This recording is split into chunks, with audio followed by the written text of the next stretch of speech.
हर हर महादेव। आप सुन रहे हैं ज्योतिर्लिंग शिव मठ से शिव महापुराण का पाठ। अभी तक आपने जैसा कि प्रथम पाठ से लेकर के छठे पाठ तक चंचला का चरित्र और देवराज का चरित्र सुना, जिसे भगवान भोलेनाथ की कृपा से सीधे शिवलोक की प्राप्ति हुई। शिव पुराण के महिमा के बारे में आपने पिछले 5 अध्यायों में सुना।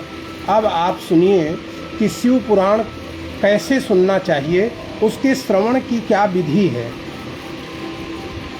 सूत जी कह रहे हैं मुनियों से कि हम अब आपको श्रवण विधि का अध्याय सुनाते हैं। बोले मुनिवर सूत सुनो प्रिय सौनक श्रवण विधि अध्याय। पूर्ण फल की प्राप्ति है तुम्हें बतलाता हूँ शुद्ध उपाय। जिस किसी को भी शिव पुराण की कथा सुनना है उसके लिए क्या तैयारी की जाती है, इसका वर्णन सूत जी कर रहे हैं शिव पुराण में। प्रथम किसी ज्योतिष को लाकर उसका खूब करो सत्कार। धन देकर आशीष ग्रहण कर कथा श्रवण का पूछो वार। किसी ज्योतिषी को बुलाइए, अपने घर में उसका सम्मान करिए और उससे पूछिए कि भगवान मुझे शिव पुराण की कथा सुननी है तो किस दिन सुनना उचित रहेगा।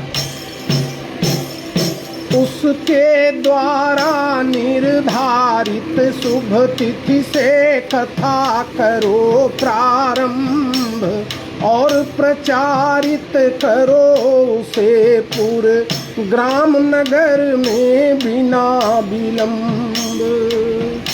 तो जो पंडित जी ने तिथि निर्धारित कर दी शिव पुराण सुनने की, उस तिथि से कथा को प्रारंभ करिए और अपने आसपास के क्षेत्रों में इस बात का प्रचार करें कि अमुक तिथि को शिव पुराण की कथा है, आप लोग उसमें अवश्य पधारें। उनसे निवेदन करें, जो चाहे कल्याण स्वयं का शिव पुराण सुनने आएगा। कथा श्रवण सौभाग्य मिलेगा, जीवन स्वयं संवर जाएगा। जिसको भी शिव पुराण की कथा का श्रवण करने का सौभाग्य प्राप्त होगा उसका जीवन स्वतः ही संवर जाएगा। आपको करना क्या है? देश नगर पुर ग्राम भ्रमण कर ढूंढे जो शिव भक्त महान। कथा श्रवण आमंत्रण देकर शिव भक्तों का करिए मान। जो भी आप जहाँ तक आपकी पहुँच हो सकती है उस क्षेत्र में देखिए कि भोलेनाथ के भक्त कौन कौन से हैं। उन भक्तों को भी जरूर शिव कथा में आमंत्रण दें। अब कथा कहाँ सुननी चाहिए, अक्सर लोगों को इसके निर्धारण में बड़ी दिक्कत होती है। तो इसके लिए शिव पुराण से ज़्यादा प्रामाणिक कोई ग्रंथ नहीं है।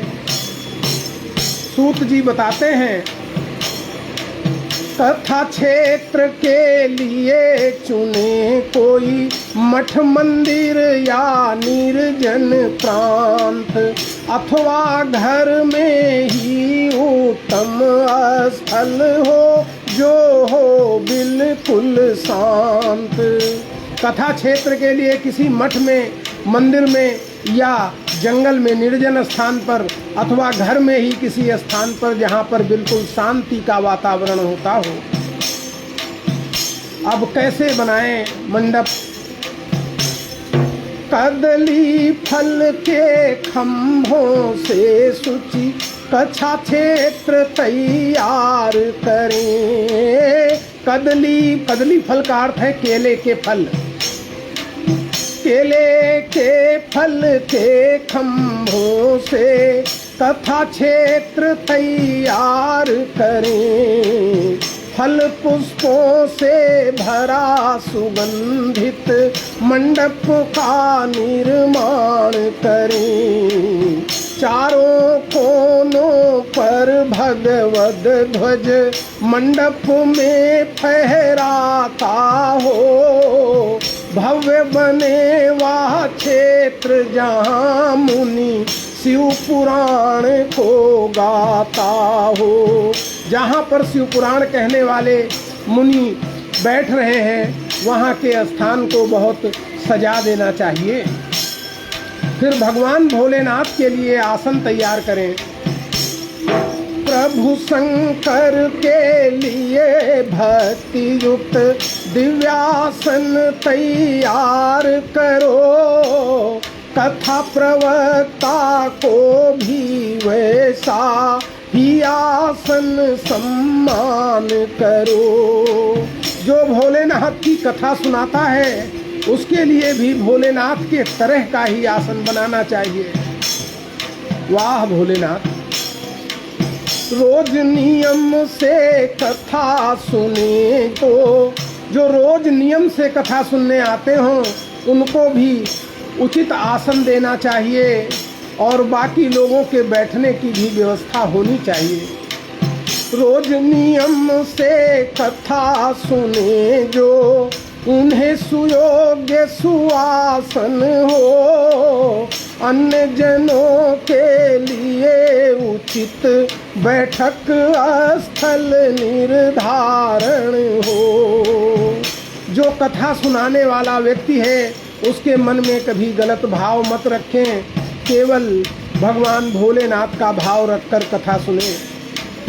कथा प्रवक्ता के मन में प्रति गलत भावना मत लाना, श्रद्धा प्रेम विनय संग केवल करते रहो साधना।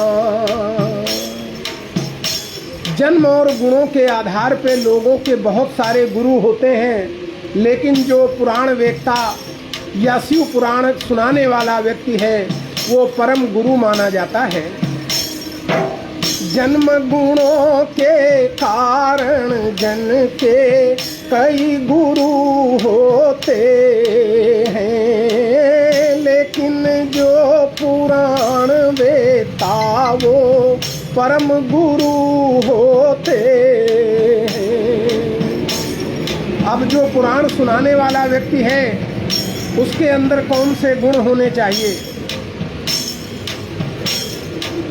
हो पुराण वेत्ता जो शुचि हो, शुचि माने पवित्र, शांत साधु ईर्ष्या विजयी, मृदुभाषी समता दयालुता युक्त कहाए काल जयी। जिसके अंदर पवित्रता, शांति भाव, साधुता और ईर्ष्या पर विजय प्राप्त करने का गुण, मृदु भाषा बोलने का स्वभाव, सबके प्रति समान भाव और जो दयालु है वही कथा कहने का अधिकारी है।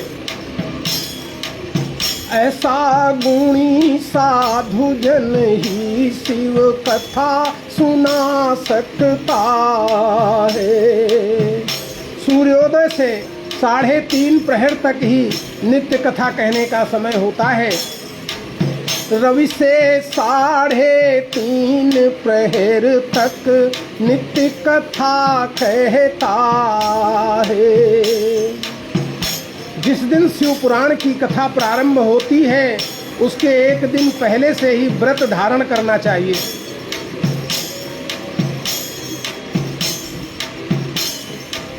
मध्यकाल 2 घड़ी कथा को नित्य बंद रखना होगा।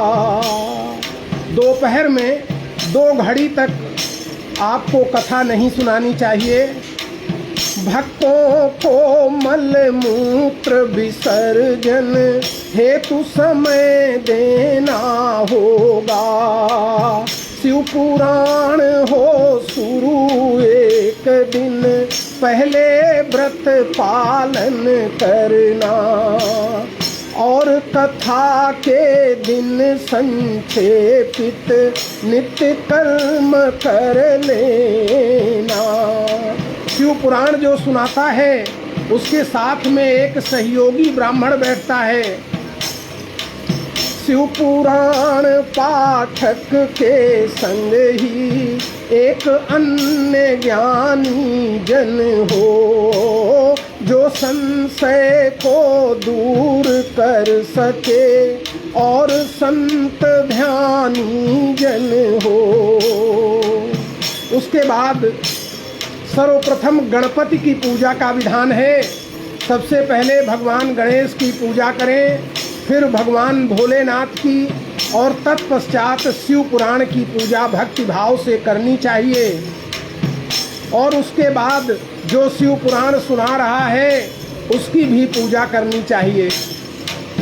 गणपति शिव और शिव पुराण की भक्ति भाव से पूजा हो। तन मन शुचि सादर बैठे जो शिव पुराण का श्रोता हो।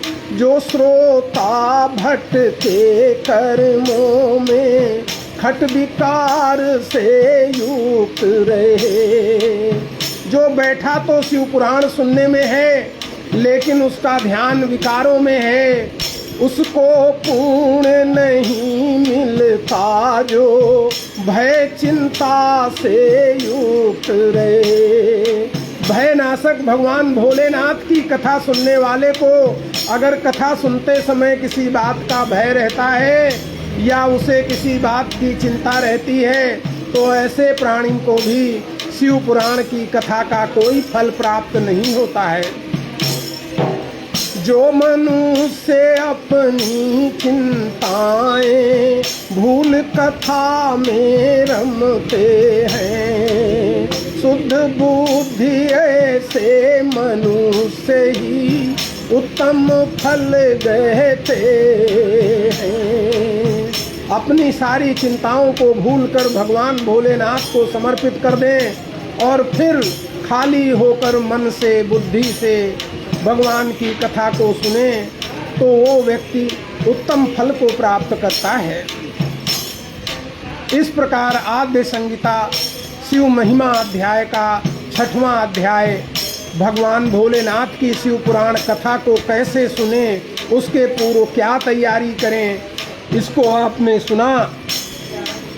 शिव महिमा का 6वां ये अध्याय समापन होता है। जो इसको पढ़ता सुनता है शिव चरणों में रहता है। आप सुन रहे हैं भगवान भोलेनाथ की शिव पुराण का पाठ ज्योतिर्लिंग शिव मठ से। आज आपने शिव पुराण सुनने के पूर्व क्या तैयारी करनी चाहिए, कहाँ कथा सुननी चाहिए, कैसा श्रोता का गुण होना चाहिए, कैसा वक्ता का गुण होना चाहिए। और कल आप सुनेंगे कि श्रोताओं को कथा सुनने से पूर्व, शिव पुराण की कथा सुनने से पूर्व कौन कौन से नियमों का पालन करना होता है।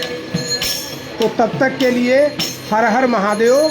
कल प्रातःकाल आप पुनः सुनेंगे शिव महिमा नामक 7वां अध्याय।